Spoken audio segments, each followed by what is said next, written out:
नमस्कार, मैं हूं श्वेता सिंह और आप देख रहे हैं खबरदार। इस समय मैं कश्मीर में हूं, श्रीनगर में हूं, डल झील के किनारे हूं और अगर यहां की आप चहल पहल देखें तो इतना समझ लेंगे कि देश के किसी और शहर की तरह ही श्रीनगर नजर आ रहा है।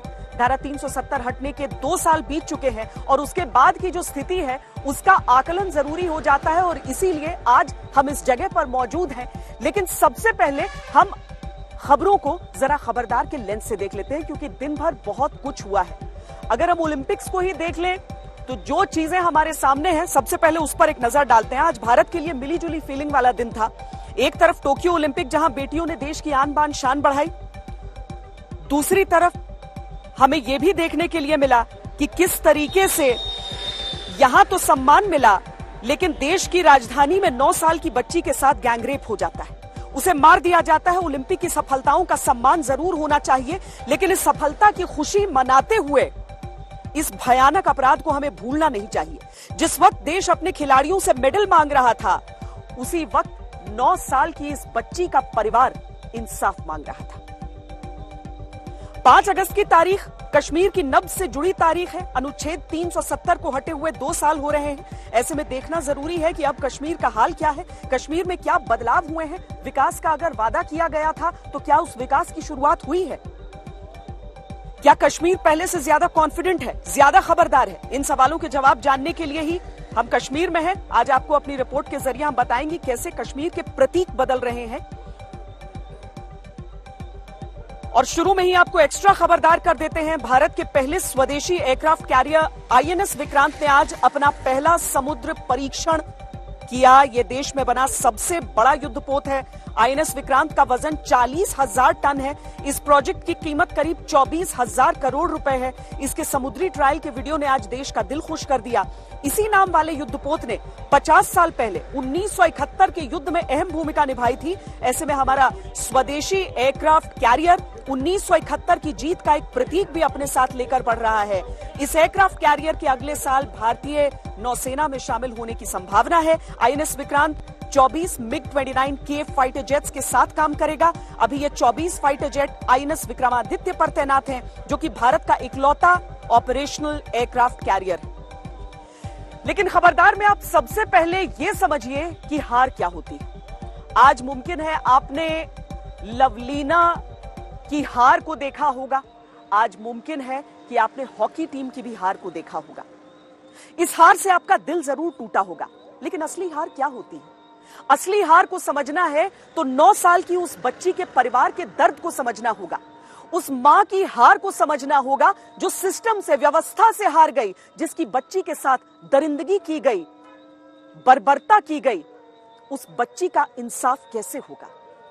क्या एक तरफ महिलाएं जो लगातार पदक ला रही हैं, मेडल पर मेडल जीत रही हैं ओलंपिक में, उनका सम्मान कर देने भर से हम अपनी उस जिम्मेदारी से मुंह मोड़ सकते हैं? क्या वो सम्मान जो कि जरूरी है, क्योंकि वो भी एक बहुत संघर्ष के बाद आगे आकर एक मुकाबले में जीत दर्ज करके अंतर्राष्ट्रीय पटल पर एक मुकाबला जीत कर आ रही है, लेकिन क्या उस बच्ची के परिवार को इंसाफ मिलेगा जिसकी बच्ची ही नहीं रही?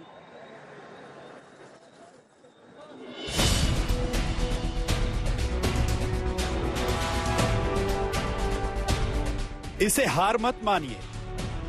देश की बेटियों के इस प्रदर्शन को सोने या चांदी के तराजू में मत तोलिए। भारतीय महिला टीम सेमीफाइनल में उस अर्जेंटीना से हारी है जिसके मुकाबले में भारतीय टीम को कहीं नहीं माना जा रहा था। फिर भी आखिरी 10 सेकंड तक विपक्षी टीम की धड़कनें बढ़ी रही। देश की इन बेटियों ने हार कर भी देश का दिल जीत लिया। हम लोग खुश हैं क्योंकि खेल तो खेल की भावना से खेलना है और जो खेल दिखाना तो खेल दिखा दी है। अब हम लोग सेकेंड मैच और है ब्रॉन्ज मेडल के लिए हम लोग उम्मीद करते हैं कि हम लोग उस मैच में मेरी लड़कियां अच्छा करेगी, भारत की लड़कियां, और हम लोग ब्रॉन्ज मेडल लेंगे। ये तो बात है, 2 प्लेयर ने खेलना है, एक ने तो हारना है, एक ने जितने जिस तरीके से हमारी लड़कियां ने खेला है हमें गर्व है, हमें मान है, महसूस होता है। We are proud of India, we are proud of our girls.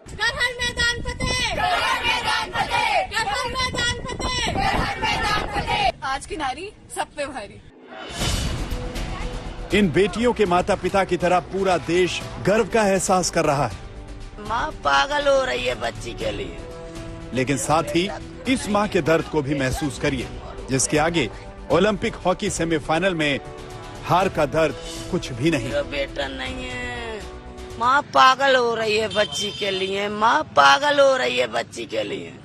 मेरा बेटा नहीं है, मेरा बेटा नहीं है, मेरा बेटा नहीं, मेरा बेटा नहीं है, मेरा एक ही लाल, एक ही बच्चा। शाबाश सिंधु, शाबाश चानू, शाबाश लवलीना, शाबाश महिला हॉकी टीम।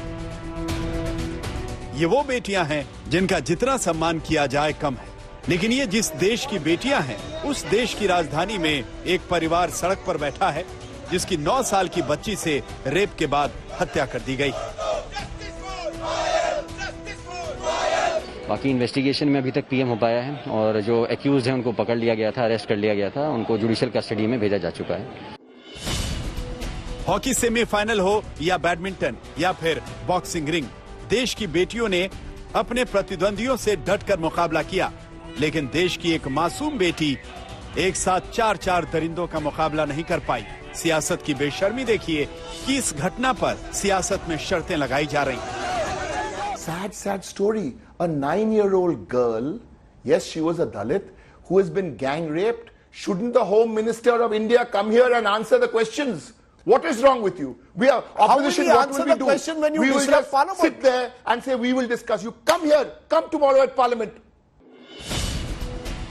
ये हमारे देश की सियासत का चेहरा है, जहां ओलंपिक में अपने दम पर देश के लिए मेडल लाने वाली बेटियों को सम्मानित करने में भी सियासत चमकाई जाती है।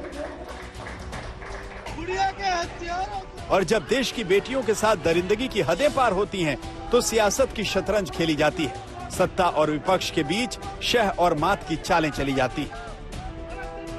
हिंदुस्तान को भी सरकार और राजनीति के हिसाब से बांट करके दलितों की राजनीति को आगे बढ़ाएंगे, ये बहुत दुखद है। बंधुगण, मैं कुछ आंकड़े आपके सामने रखने वाला हूं, उसके बाद कुछ सवाल राहुल गांधी जी से भी करूंगा। राजस्थान पे आते हैं। कांग्रेस शासित राज्य है राजस्थान। एनसीआरबी के रिकॉर्ड के हिसाब से, जो डाटा एनसीआरबी देती है, उसके हिसाब से राजस्थान देश का पहला स्थान है, शीर्ष पर है जहां तक बलात्कार का संबंध है। पिछले 6 महीनों में बलात्कार के आंकड़ों में 30% वृद्धि हुई है राजस्थान में। साल 2020 में 13,750 केस दुष्कर्म अर्थात बलात्कार के राजस्थान में हुए। गर्व होता है हम उस देश के वासी हैं जहां की बेटियां ओलंपिक में नाम कमा रही हैं, लेकिन शर्म भी तो आती है ना कि हम उस देश के वासी हैं जहां बेटियों के साथ दरिंदगी की हदें पार हो जाती हैं और सिस्टम देखता रह जाता है। तो गर्व जरूर करिए कि देश की बेटियां ओलंपिक में मेडल ला रही हैं, लेकिन याद रखिए कि उसी देश की एक बेटी और भी थी जो कि देश के लिए मेडल ला सकती थी, वो भी देश का नाम दुनिया में चमका सकती थी, लेकिन अफसोस अब उसकी हत्या पर सियासत चमकाई जा रही है। दिल्ली से अरविंद ओझा के साथ आज तक ब्यूरो। देश की बेटियां जब मेडल लेकर आती हैं तो गर्व होना चाहिए, उन्हें सम्मान क्यों नहीं देना चाहिए? आखिर एक लंबे संघर्ष के बाद, खून पसीना एक करने के बाद वो ये मेडल हासिल कर पाती हैं। लेकिन अगर किसी छोटी सी बच्ची के साथ इस तरह की वारदात होती है तो क्या सरकार को शर्म नहीं आनी चाहिए? क्या सिस्टम को पानी पानी नहीं हो जाना चाहिए? और इसके साथ ही उस सियासत को भी नहीं सोचना चाहिए कि अगर कोई जाति अलग हो जाती तो क्या उस 9 साल की बच्ची को कम दर्द होता?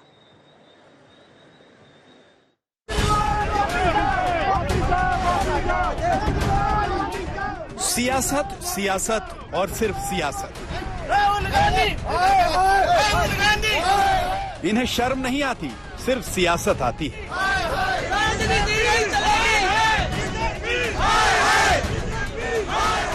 ये जो करेंगे सिर्फ सियासत के लिए करेंगे, सियासत के अलावा कुछ भी नहीं करेंगे। 9 साल की बच्ची की दरिंदगी के बाद हत्या, सियासत की ऐसी छीना झपटी मची है मानो नेतागणों की बेशर्मी की कोई हद ही नहीं बची। गुड़िया को इंसाफ की आवाज बुलंद करने वाले मंच पर जब सीएम अरविंद केजरीवाल चढ़े तो सियासत के बोझ को यह मंच संभाल नहीं पाया। मैं अभी आया था, परिवार के उसके दोनों माता पिता से मिला।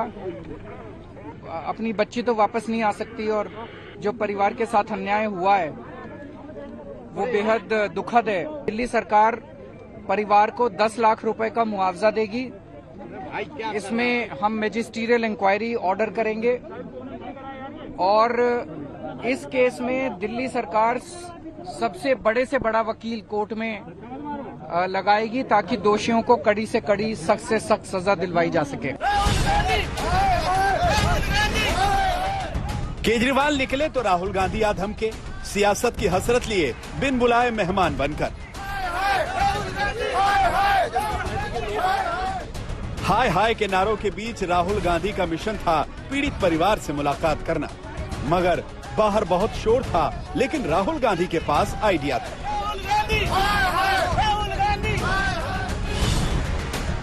राहुल गांधी अपनी एसी कार में बैठकर पीड़ित माता पिता से बात कर रहे थे और बाहर उनके खिलाफ विरोध प्रदर्शन चल रहे थे। राहुल गांधी अभी भी देख पा रहे हैं, जो ये कार है, इस कार में जो पीड़ित बच्ची है उसकी मां से मुलाकात कर रहे हैं, जो पिता है उससे मुलाकात कर रहे हैं और इन सब के बीच कुछ लोग ऐसे भी हैं जिन्होंने, खासकर लोकल लोग जिन्होंने राहुल गांधी का विरोध किया। उनका कहना है कि यहाँ पर सियासत हो रही है। 4 दिन से वो यहाँ पर बैठे हुए हैं और जो कांग्रेस के नेता हैं वो बकायदा मनाने की कोशिश भी कर रहे हैं। हम बात करते हैं, आपका गुस्सा क्यों है? आपका गुस्सा किस लिए था? गुस्सा इसलिए हमारा, आप राहुल गांधी जी यहाँ पे आए हैं, बहुत अच्छी बात है। अब हम उनकी इज्जत करते हैं, हमारे गांव की बेटी का, कितना बड़ा हमारी बेटी का राहुल गांधी जी आए हैं। पहले तो मैं एक सवाल इनसे करना चाहता हूँ, राहुल गांधी जी का पार्षद खुद कांग्रेस का यहाँ पे खुद कांग्रेस का पार्षद है, वो क्यों नहीं पहुंचा यहाँ पे? वो नहीं आया। अरे कौन करा रहा है? कौन करा? आप कांग्रेस के इस बार कह रहे हैं, आप कांग्रेस के इस बार कह रहे हैं क्या? फिर कहा कोई नहीं, आप कल आए, दोबारा नहीं आए। आंदोलन करने वाला 5 व्यक्ति है बस, 5 बंदे सो रहे रोड पे और आप प्रूफ करो, अरे आप प्रूफ करिए। आप यहाँ पे कांग्रेस का पार्षद है, वो नहीं है, बिमल चौधरी। हाँ, वो कांग्रेस का पार्षद है। दूसरी बात, राहुल गांधी जी रोड पे क्यों नहीं बात कर रहे आप? एसी कार में बैठकर पीड़ित माता पिता से आधे घंटे तक बात करने के बाद राहुल गांधी के तेवर कूल हो चुके थे। वो इतनी दूर से पीड़ित परिवार को सिर्फ ये कहने आए थे। आप कैसे मदद करेंगे राहुल जी? आपने क्या मदद का भरोसा दिया? हाँ, आपने क्या मदद का भरोसा दिया है पीड़ित? मैंने ये कहा है कि मैं उनके साथ खड़ा हूं, जब तक उनको न्याय नहीं मिलेगा तब तक राहुल गांधी उनके साथ खड़ा है और 1 इंच पीछे नहीं हटने वाला है। किसकी जिम्मेदारी मानते हैं सर इस घटना को लेकर? राजधानी की ये घटना है, किसकी जिम्मेदारी आप मानते हैं जिस तरीके से छोटी बच्ची के साथ बर्बरता हुई है? देखिए, मैं सिर्फ ये जानता हूँ कि मेरा काम उनकी मदद करने का। केजरीवाल आए, राहुल गांधी आए, बीजेपी वाले कैसे पीछे रह जाते? तो राहुल गांधी के जाते ही बीजेपी के दिल्ली प्रदेश अध्यक्ष आदेश गुप्ता पहुंच गए। बीजेपी वालों का भी वैसे ही स्वागत हुआ, लेकिन ये क्या, आदेश गुप्ता तो अपने ही खिलाफ प्रदर्शन में बढ़ चढ़कर प्रदर्शन करने लगे।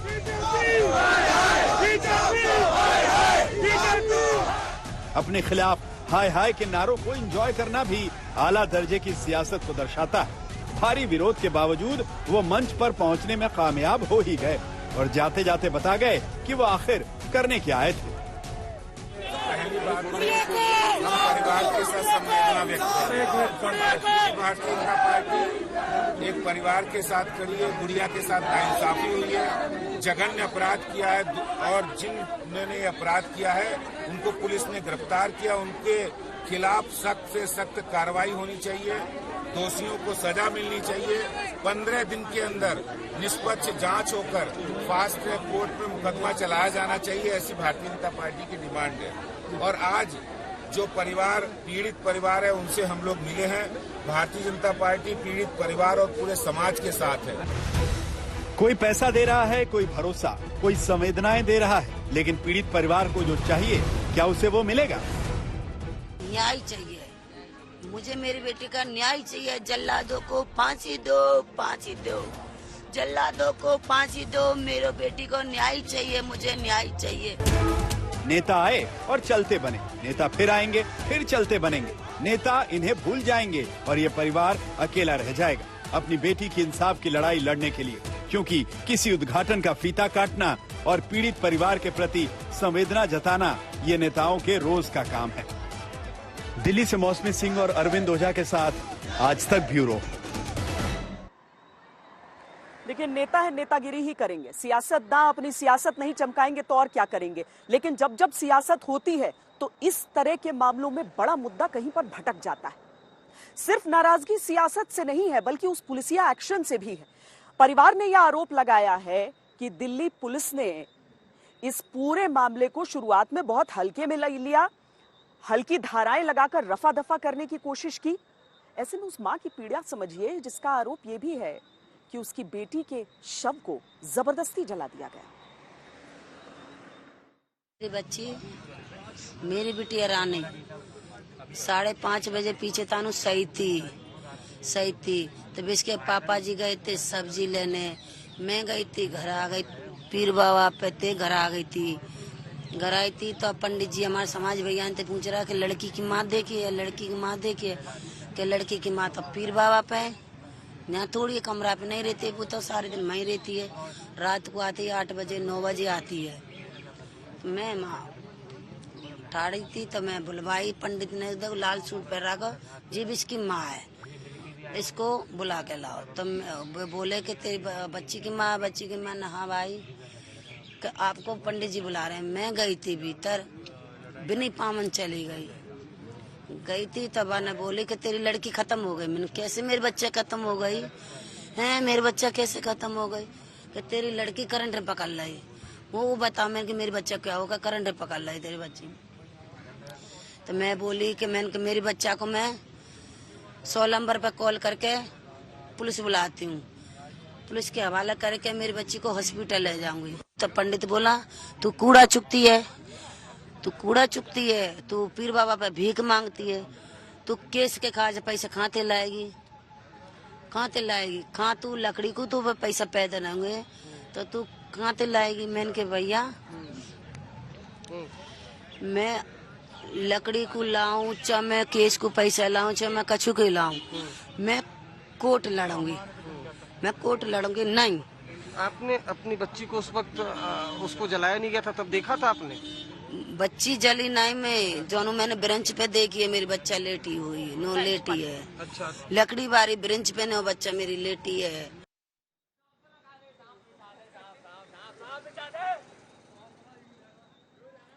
दिल्ली पुलिस का भी स्पष्टीकरण इस पूरे मामले में आ गया है। दिल्ली पुलिस की तरफ से ये कहा जा रहा है कि जो मां है उन्होंने शुरुआत में करंट लगने से मौत की बात कही थी, इस वजह से मामला नहीं दर्ज किया गया था। बाद में जब रेप और मर्डर की बात आई तो धाराएं बदली गईं, 4 लोगों को गिरफ्तार किया गया है और उन पर रेप, मर्डर और पॉक्सो एक्ट के तहत मामला दर्ज किया गया है। इसके साथ ही दिल्ली पुलिस ने यह भी आश्वासन दिया है कि लापरवाही के जो दोषी पुलिस वाले हैं उनके खिलाफ भी कार्रवाई की जाएगी।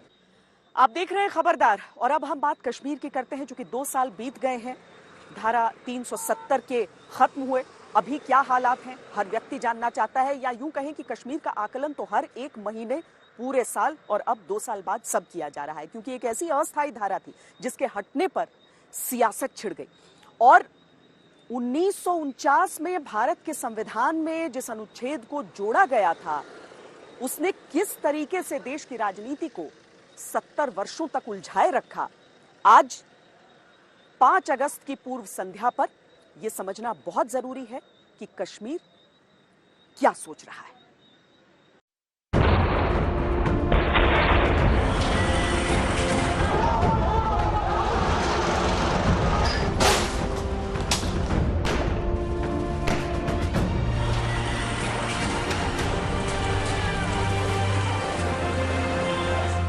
इंडिया को प्राउड फील करना है तो मैं बिल्कुल नहीं डर, बिल्कुल है नया कश्मीर। ये हमारे टाइम पे यहाँ पे कोई नहीं था, हमने सिर्फ खुद अपने आप को सिखाया है खुद ही, और आजकल मुझे लग रहा है कि बहुत ज्यादा प्लेटफॉर्म्स बन रहे हैं। नया कश्मीर केवल एक नारा नहीं है, एक हकीकत है, और वो आप कश्मीर की बदलती फिजाओं में देख सकते हैं कि किस तरीके से ये केवल एक क्लास नहीं चल रही है, ये आप समझ लीजिए कि रूढ़ियों को, एक ऐसी नैरेटिव को तोड़ने का प्रयास भी यहां पर चल रहा है जो पूरे देश को और पूरी दुनिया को देखने की जरूरत है।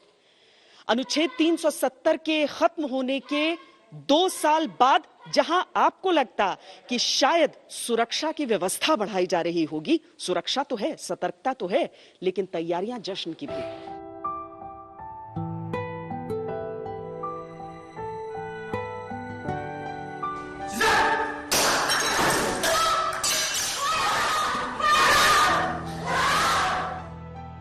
समाज में एक सोच को तोड़ना और समाज की धार को बदलना अपने आप में सबसे मुश्किल काम होता है। ये मंशा बशीर है और अंतर्राष्ट्रीय पदक पाने हो मार्शल आर्ट्स में या फिर एक ट्रेनर के तौर पर जो सर्वश्रेष्ठ आपके पास एक तरह से उपलब्धि हासिल हो जाती है, यहाँ पर आप सबको आज सिखा रही हैं, लेकिन आपने जब सीखा तो वो उस समय बड़ा स्ट्रगल रहा। बिल्कुल बिल्कुल, बहुत ज़्यादा स्ट्रगल रहा है। मतलब क्या, तब हमारे पास मैट्स नहीं होता था, स्पेस नहीं होती थी, कहीं पार्कों में या किसी सड़क पे, तब जाके हम वहाँ पे सीखते थे। अभी तो बच्चों के पास इतनी ज़्यादा फैसिलिटी है, इनके पास छत है और यहाँ पे इतना, मतलब इंडियन आर्मी ने हमें इतना सपोर्ट किया है कि बच्चों को स्पेस भी दी है, चेंजिंग के लिए रूम भी है।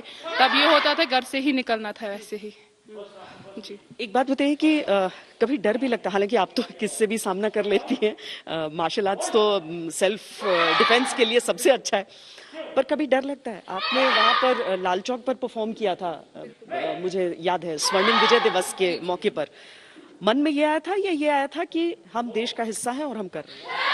बेसिकली मैं डाउनटाउन से ही बिलोंग करती हूँ, तो ये है कि मतलब लोगों की बातें होती है, डाउनटाउन में ऐसी तो गर्ल्स बाहर नहीं निकल सकती, बट ये प्राउड था कि मुझे इंडिया के लिए मेडल लाना है, तो वो मैंने कर दिया है। क्योंकि मैंने वहाँ पे इंटरनेशनल में गोल्ड मेडल लाया, अपने लिए लाया, स्पेशली अपने देश के लिए लाया है, क्योंकि मुझे हमेशा से यही है कि मुझे इंडिया को प्राउड फील करना है। तो मैं बिल्कुल नहीं डरती हूँ। अगर मुझे अभी भी बोलेंगे, यहाँ तक कि मेरे सारे स्टूडेंट भी है, हमने घंटाघर के पास हिस्ट्री है कि हमने वहाँ पे डेमोन्स्ट्रेशन हिंदुस्तान का फ्लैग चढ़ाया है वहाँ पे, तो हम चाहते बार बार ऐसा हो और मैं प्राउड फील करती हूँ। और आपके इन स्टूडेंट्स में से आपको लगता है कि इंटरनेशनल मेडल्स और आएंगे इस ट्रेनिंग के साथ, इन फैसिलिटीज के साथ? समय बदला है, ये नया कश्मीर है? बिल्कुल है नया कश्मीर। मैं यही बोल रही हूँ आपको कि मेरे टाइम पे ऐसा बिल्कुल भी नहीं होता था। मतलब अभी बच्चों के पास इतनी फैसिलिटी है। मैं चाहती हूँ कि मैं इतना बोल रही हूँ एक्सपीरियंस के साथ, इतने बच्चे यहाँ से निकलेंगे, ओबियसली वो इंटरनेशनल के लिए जाएंगे, तो इंडिया के लिए मेडल भी लाएंगे। बहुत अच्छा, मतलब इंडियन आर्मी ने हमारे लिए इनिशिएटिव निकाला है। सच में ये नया कश्मीर है।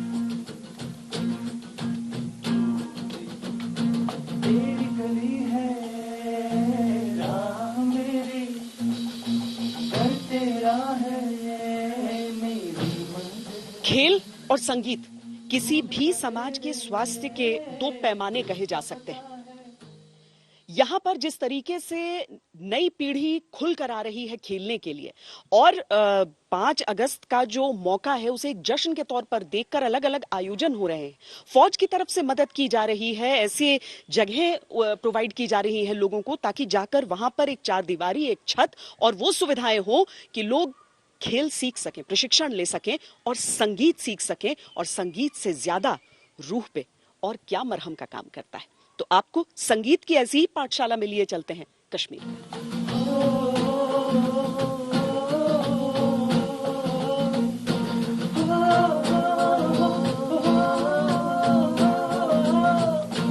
म्यूजिक का सिग्निफिकेंस कश्मीर में, कश्मीर के कल्चर में बड़ा रहा है, लेकिन एक म्यूजिशियन होने के तौर पर आप लोगों को यहाँ पर वो अपॉर्चुनिटीज अब तक नहीं मिलती रही होंगी।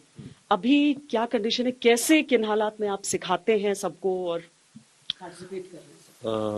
एक्चुअली हमारा अपना स्कूल है, म्यूजिक स्कूल, जिसका नाम मिजराब से हम लोग यहाँ पे करते हैं काम।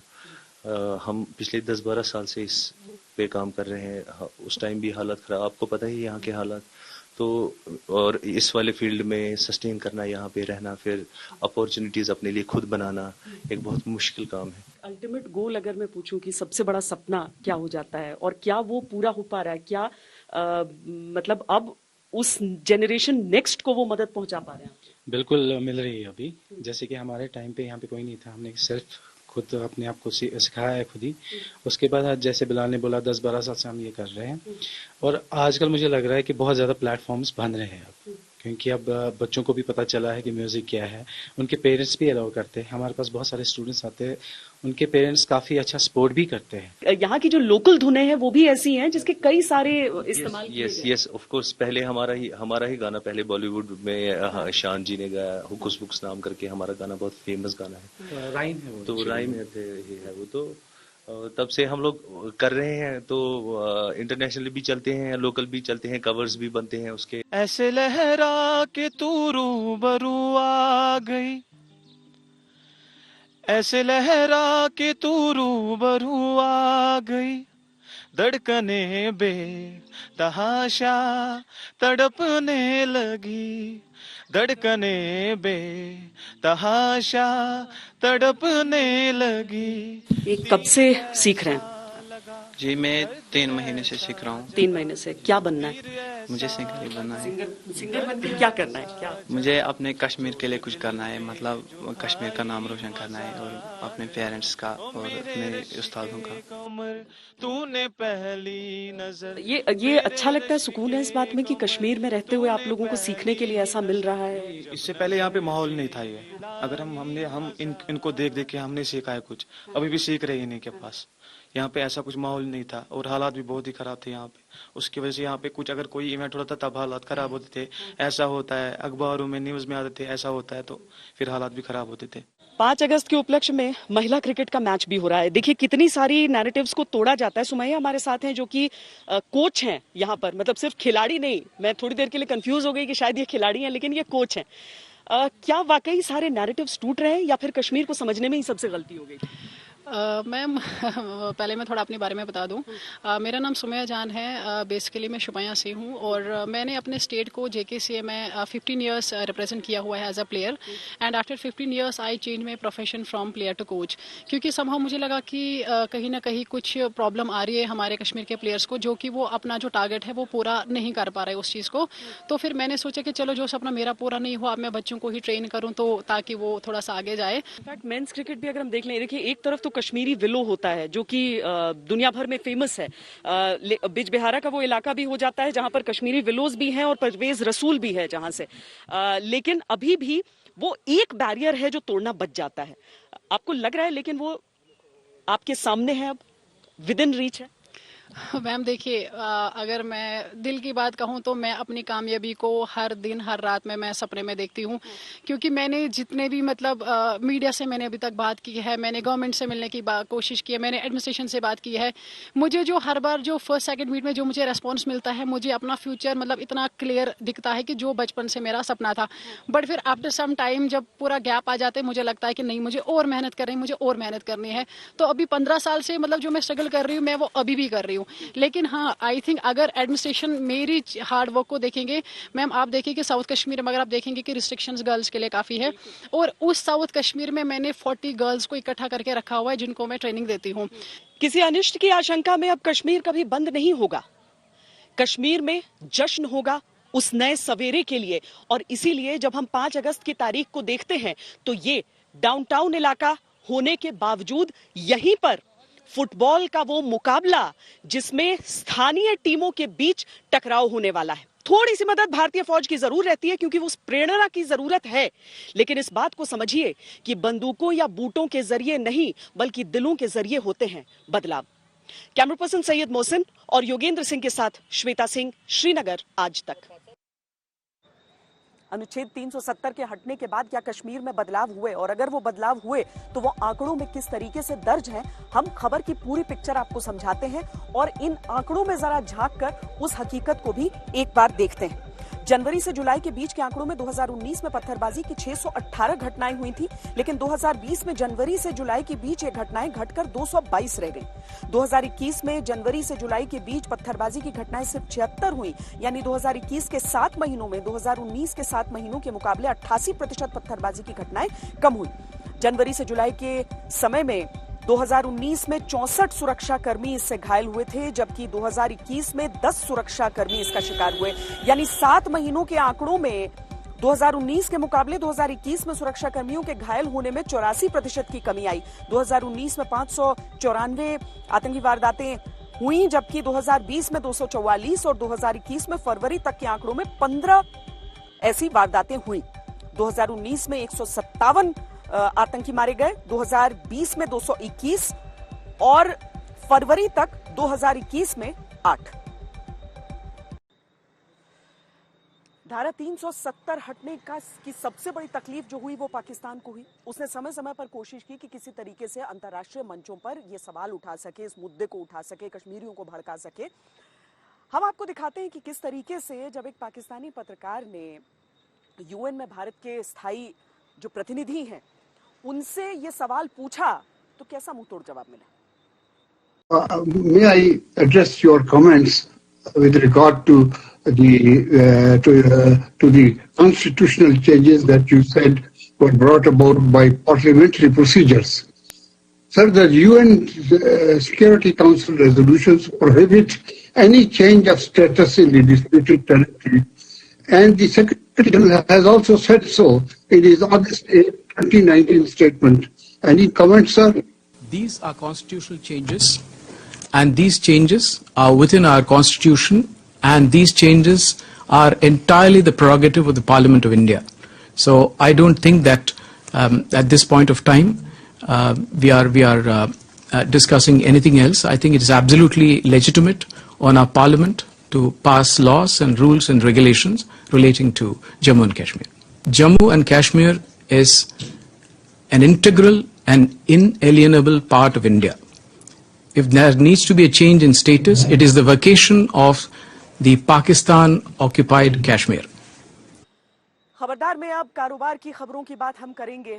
धीरे धीरे हमारी पूरी जिंदगी जैसे डिजिटल होती जा रही है, पेमेंट पूरा ऑनलाइन जाते जा रहा है, लेकिन इसके साथ ही एक डराने वाली बात यह है कि साइबर क्राइम के मामले भी तेजी से बढ़ रहे हैं।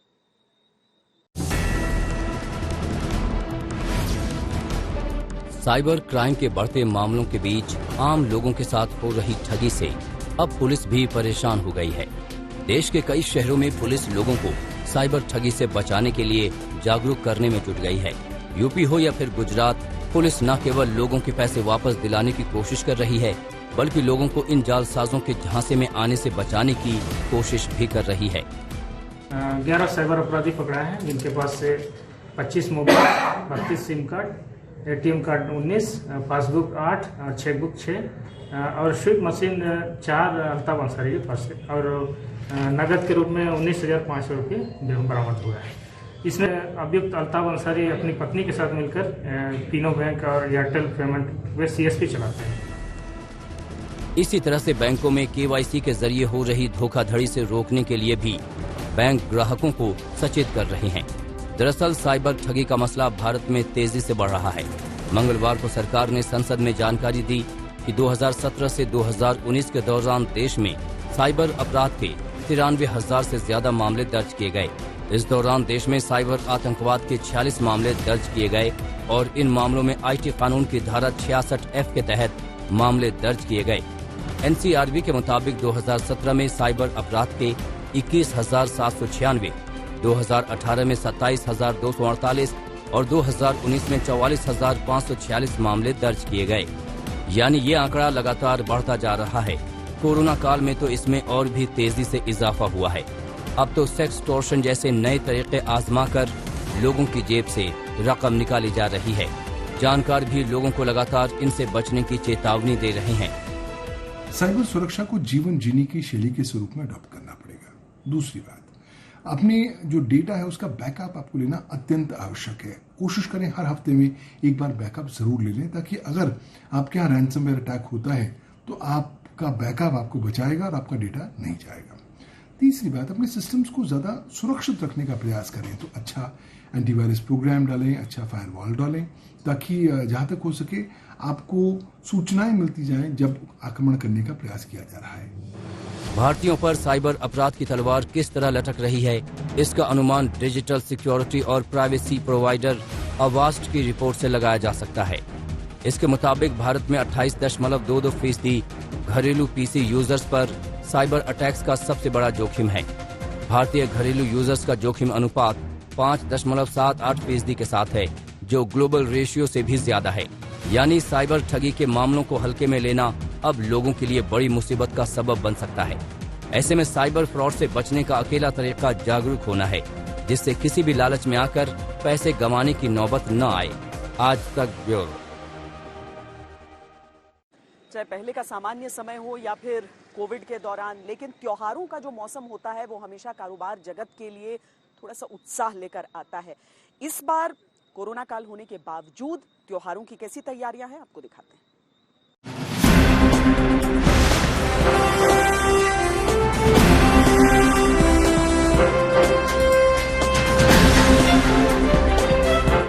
भारत में फेस्टिव सीजन को कारोबार के लिहाज से सबसे बेहतरीन समय माना जाता है।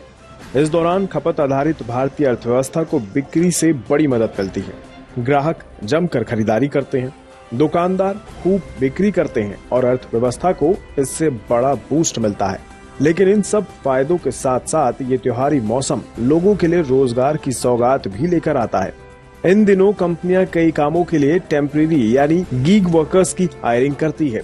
इस बार तो इन कर्मचारियों की कुछ ज्यादा ही भर्तियां की जाने वाली हैं। कई हायरिंग रिसर्च फर्म की रिपोर्ट के मुताबिक त्योहारी सीजन में टेम्परेरी वर्कर्स के अच्छे दिन आने वाले हैं। इस बार फेस्टिव सीजन में कामगारों को पिछले साल के मुकाबले 35% ज्यादा काम मिलेगा। इसकी वजह है कि ज्यादातर रिटेलर्स ऑनलाइन कारोबार पर फोकस कर रहे हैं। सबसे ज्यादा रोजगार ई कॉमर्स, फूड टेक और रिटेल सेक्टर में मिलने का अनुमान है। त्योहारी मौसम में ऑर्डर बढ़ने से इन कंपनियों को सामानों की डिलीवरी, लॉजिस्टिक्स, वेयरहाउस, पैकेजिंग और दूसरे कामों के लिए ज्यादा लोगों की जरूरत होगी। दरअसल त्योहारी सीजन में मांग बढ़ने और डिस्काउंट की वजह से कंपनियों के पास ज्यादा ऑर्डर आते हैं।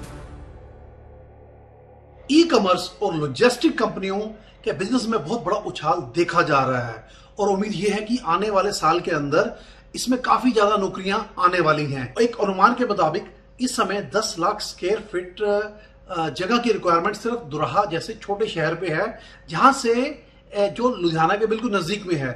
तो इसका मतलब यह है कि ये कंपनियां आज के समय के अंदर टायर 2 सिटीज के ऊपर बहुत बड़ी इन्वेस्टमेंट कर रही हैं। दिलचस्प बात यह है कि इस बार डिमांड के लिए रिटेलर्स महानगरों या दूसरे बड़े शहरों के भरोसे नहीं रहेंगे। इस बार डिमांड को बढ़ाने में बड़ा रोल छोटे शहरों का रहेगा। ई कॉमर्स और लॉजिस्टिक कंपनियां तो ऑर्डर की बढ़ती मांग को देखते हुए लोगों की भर्तियां शुरू भी कर चुकी हैं। कंपनियों का कहना है कि इस साल में नए टेम्परेरी कर्मचारियों की मांग अचानक बढ़ गई है। माना जा रहा है कि इस साल के त्योहारी सीजन में करीब 3 लाख लोगों की अतिरिक्त भर्ती कंपनियां कर सकती हैं। ये भर्ती कंज्यूमर ड्यूरेबल, लॉजिस्टिक्स, लाइफस्टाइल और दूसरे सेगमेंट में होंगी। ऐसे में तय है कि रोजगार में बढ़ोतरी केवल मेट्रोज तक सीमित नहीं रहेगी। इसका फायदा देश के ज्यादातर हिस्सों में मिलने का अनुमान है।